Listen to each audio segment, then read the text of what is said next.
শাস্তি দেওয়ার জন্য রাস্তাও তৈরি করে দিলেন।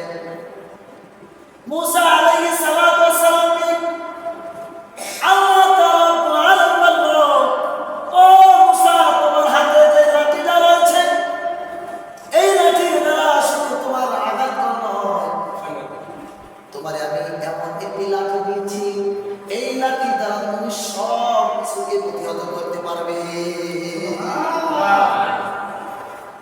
মুসা আলাইহিস সালাতু ওয়াস সালামকে আল্লাহ তাআলা রব্বুল আলামিন বলল, ও মুসা, তোমার হাতের মধ্যে যে লাঠিটা রয়েছে, ওই লাঠির দ্বারা তুমি নীল নদের মধ্যে তুমি আঘাত করো। মুসা আলাইহিস সালাতু ওয়াস সালাম তার লাঠি দ্বারা নীল নদের মধ্যে যখন আঘাত করলেন, এক না নয়, দুইটা না, 12টি রাস্তা হয়ে গেছে। একটা দুটা না, 12টি রাস্তা হয়ে গেছে।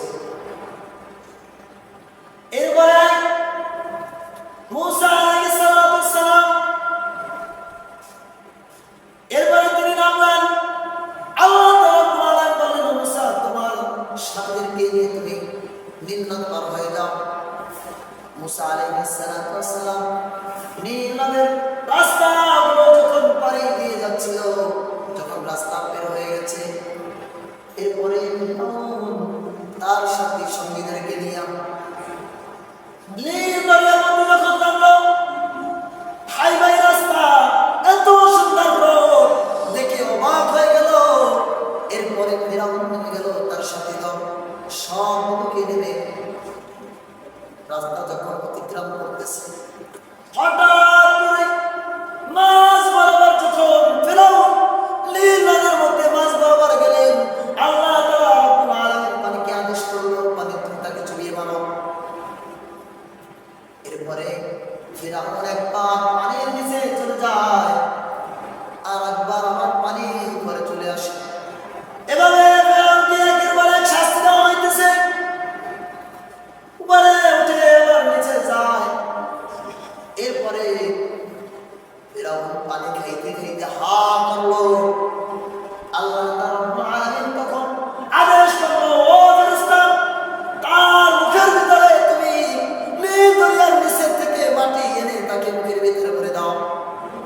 আল্লাহ রাব্বুল আলামিনের আদেশে ফেরেশতা তার মুখের মধ্যে কাদা মাটি ভরে দিলেন। এরপরে এই ফিরআউনের মৃত্যু হয়ে গেল। এই মৃত্যুর ঘটনা সকল জায়গার মধ্যে যখন ছড়িয়ে পড়ল, তার দলীয়ভাবে যারা আছে তারা বিশ্বাস করতেছে না, কোনভাবে তারা বিশ্বাস করে না। আল্লাহ রাব্বুল আলামিন 40 দিন পর্যন্ত এই ফিরআউনের লাশকে নিখোঁজ রেখেছেন। 40 দিন পরে নীল দরিয়া তীরের মধ্যে আল্লাহ রাব্বুল আলামিন ফিরআউনের লাশটা রেখে দিয়েছেন। সকলে নীল দরিয়া তীরে গিয়ে চড়ে গিয়ে দেখতেছে ফিরআউনের লাশটা পড়ে রয়েছে। আল্লাহ রাব্বুল আলামিন এই ফিরআউনকে তোমরা কখনো কবর দিবে না, কখনো মাটি দিবে না, এই ফিরআউনের লাশটা রেখে দাও। আজ থেকে কিয়ামত পর্যন্ত ফিরআউনের লাশটা থাকবে।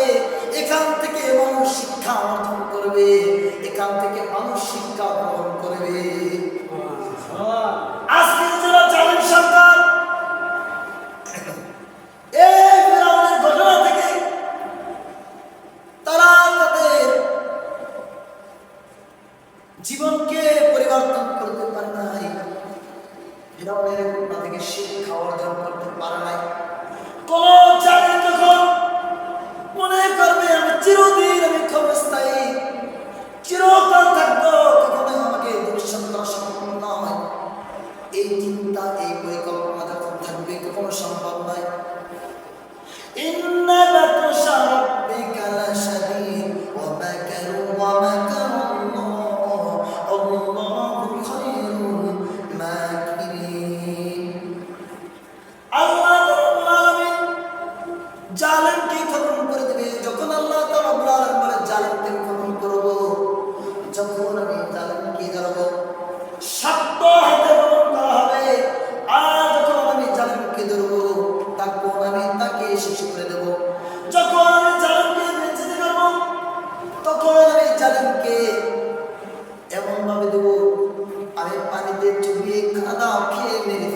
দিই।